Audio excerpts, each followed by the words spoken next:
வேதமனைத்துக்கும் வித்தாகும் திருப்பாவைகளை ஆண்டாள் நமக்காக அருளி செய்துள்ளாள்.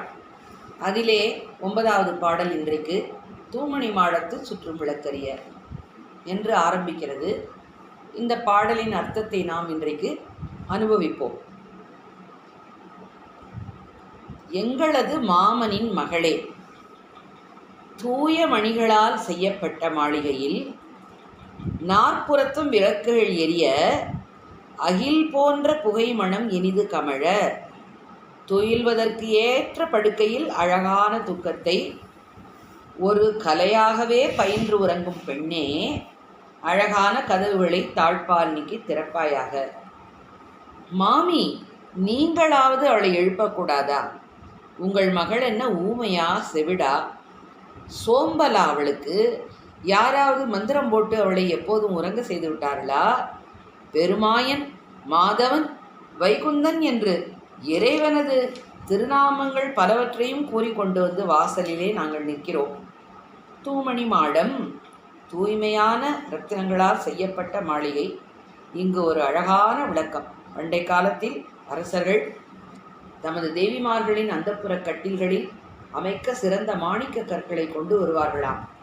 அங்கு உபயோகப்படாதென்று தள்ளப்பட்ட சிறு கற்களை கொண்டே அரசர்கள் தங்கள் அரண்மனை அமைப்பார்களாம். அரசர்களுடையது துவளில் மணிமாடம், அந்தப்புறங்கள் தூமணி மாடம். சுற்றும் விளக்கரிய தூய்மையான மணிகள் பதிக்கப் பெற்ற மாளிகையின் அழகை 4 புறங்களிலும் மங்களமாக ஏற்றி வைக்கப்பட்ட விளக்குகள் மேலும் அழகு செய்கின்றன. தூபம் கமழ, வாசனை ஊதுபத்தி, அகில் போன்ற பொருட்களை உபயோகிக்கும்போது புகையை தவிர்த்து மனம் நிறைவதாக அவை இருக்க வேண்டும். வழிபாட்டிலும் நாம் இதை கவனத்தில் கொள்ள வேண்டும். நாம் திருமால் ஆலயங்களிலே கவனித்தோமானால், பெருமாளுக்கு திருமஞ்சனம் செய்யும் பொழுது இந்த சாம்பிராணி போன்ற பொய்களை நேரில் எம்பெருமானுக்கு காட்ட மாட்டார்கள். துணியால் புகையை லேசாக ஒற்றி அந்த மணத்தை மட்டும் பெருமாளுக்கு காட்டுவார்கள். துயிலணை மேல் கண் வளரும். எதிலும் ஒரு கலை அழகு தேவை. படுக்கை அறையில் நாம் படுக்கையில் படுத்தால் அது தூங்கு என்று அதுவே நம்மை தூங்க செய்வதாக இருக்க வேண்டும். துயிலணை அழகு, மென்மை, குளிர்ச்சி ஆகிய தன்மைகள் அமைந்திருத்தல் அவசியம். தூங்குமிடம் தூங்குவதற்கு மிகவும் இதமான இடமாக இருக்க வேண்டும். அப்படிப்பட்ட படுக்கையில் இந்த பெண் படுத்திருக்கிறாள் போலும். தூங்குவது கூட ஒரு அழகுதான். கண் வளரும். அருமையான வார்த்தை இது. பெரியவர்கள் உறங்குவதை கண் வளர்தல் என்று சொல்வார்கள். கண் வளராய் என்றுதான் தாலாட்டு பாடுவார்கள். மாமான் மகளே, ஆயர்பாடியில் ஒருவருக்கொருவர் எல்லாரும் உறவினர்களாம். இவள் மாமன் மகள். இங்கு ஒரு நயம் இருக்கிறது. ஆண்டாள் வேதியர் குலத்தில் பிறந்தும் ஆயர்குடியிலே தான் ஒருத்தியாக தன்னை கற்பனை செய்து கொண்டு இந்த எழுப்பக்கூடிய பெண்ணை மாமான் மகளே என்று சொல்லி எழுப்புகிறாள். மணிக்கதவம் தாழ்த்திரவாய். தூமணி மாடத்துக்கேற்ற மணிக்கதவு. உள்ளே இருப்பது வெளியே தெரியும்படியான மணிக்கதவம். அதன் தாளை திறந்து விடம்மா. மாமீர் அவளை எழுப்பீரோ? உன் மகள்தான் ஊமையோ அன்று செவிடோ அலந்தலோ ஏமப்பெருந்துயில் மந்திரப்பட்டாளோ. ஒரே தொடராக இருக்கிறது. உள்ளே மாமி தோழியின் தாய் கண்ணில் படுகிறாள். அவள்தான் தூங்கினாலும் நீங்கள் எழுப்பக்கூடாதா என்று கேட்கிறார்கள். யாராவது மந்திரம் போட்டு அவளை எழுந்திருக்காமல் செய்து விட்டார்களா? போய் பாருங்கள் என்கிறாள். மாமாயன், மாதவன், வைகுந்தன் என்றும் நாமம் பலவும் நவின்றேலோர் எம்பாவாய். இறைவனுடைய நாமங்களை சொல்வதே வாழ்வின் பேரு. பகவானின் பற்பல நாமங்களை கூறியும் எழுந்திருக்கவில்லை என்பது இங்கே குறிப்பாகும். தன்னுள்ளே உள்ள இறைவனை தம்மை எதிர்த்து மறுத்தவர்கள் காணும்படியாக காட்டின ஆழ்வார் திருமழிசை ஆழ்வார்.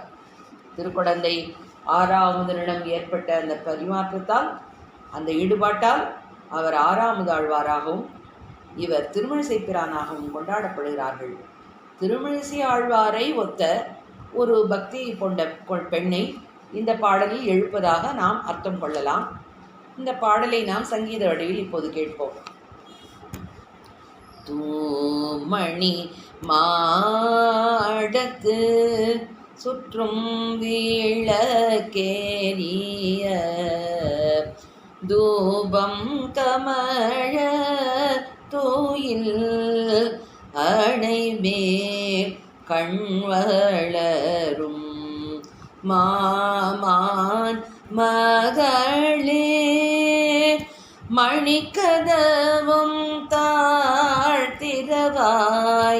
மாமீர் அவளை எழுப்பீரோ உன்மகள்தான்